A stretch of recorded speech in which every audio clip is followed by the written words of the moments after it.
Maraming salamat sa inyo. Meron kayong 10,000. Okay, ito. Si Ma'am Fidel, ayun po ang camera. Bumati muna kayo sa mga mahal niyo sa buhay. Magandang gabi po sa inyong lahat. Mga tigatakig, mga kapuso. Binabati ko po lahat kayo. Binabati ko po din lahat ang aking mga kasamang janitor sa aking mga gulo sa Tipas. At ang aming principal na si Dr. Cheryl L. Fernandez. Ilan taon na kayong janitor? 5 taon na po. Okay naman.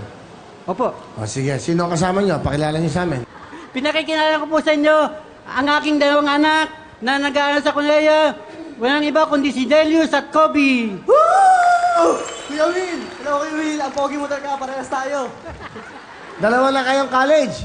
Opo. Kolehiyo na kayo. Opo. Sino ang mas nakakabata? Ako po. O sige, yan. Ano kinukuha mo kurso? Bachelor of Science in Computer Science po. Second year college. Sa Taguig City University po. Ganon. Siya naman, ikaw, ano kinukuha mo?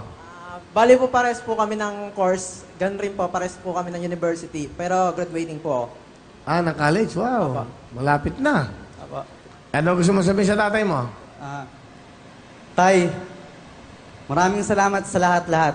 Sa sakripisyo, sa pag-aaruga, sa pagmamahal. Proud kami na ikaw yung tatay namin. We love you. Ako, Tay, salamat dahil ikaw yung naging ama namin. Salamat dahil sa mga sakripisyo mo, ganun rin. Sa sinabi niya, maraming salamat sa mga pag-aalaga. Yung kakainin mo, ipapakain mo pa sa amin. Maraming salamat, Tay.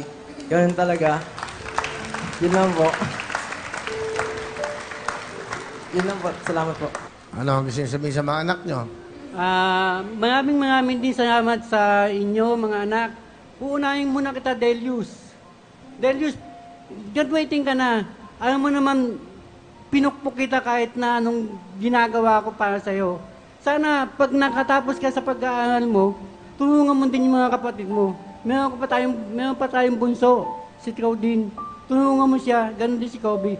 Saka kailangan, kahit hindi ka mapasok dyan, kahit anong trabaho, kahit janitor ka, huwag mong ikahihiyayan dahil dyan ko kayo binuhay.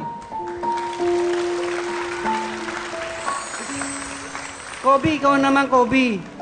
Ilang beses, maraming salamat din dahil matataas ang grade mo. Pero sana iwasan mo yung madaling araw, nagbababad sa computer. Iwasan mo yan dahil nakakasira sa iyo yan eh. Yung pagdodota, ayusin mo yan. Hindi maganda yan.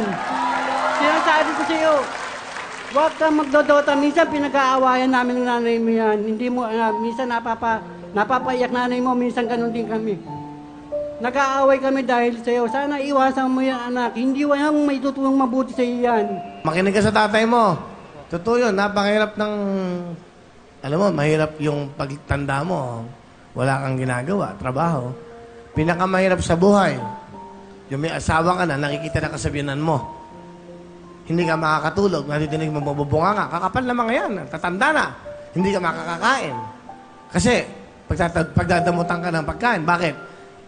Dapat nagtatrabaho kayo para sa pamilya mo. I'm sure meron mga ganun dito. Masakit yan, no? Masakit yan. Kaya dapat magsumikap kayo. Totoo yung sabi. Huwag mong kakayan, janitor ng tatay mo. Kita mo, gagraduate na yung kapatid mo dahil sa kanya. Kaya pala pa ka mong dakila mong tatay. Okay? Ano, gusto mo sabihin?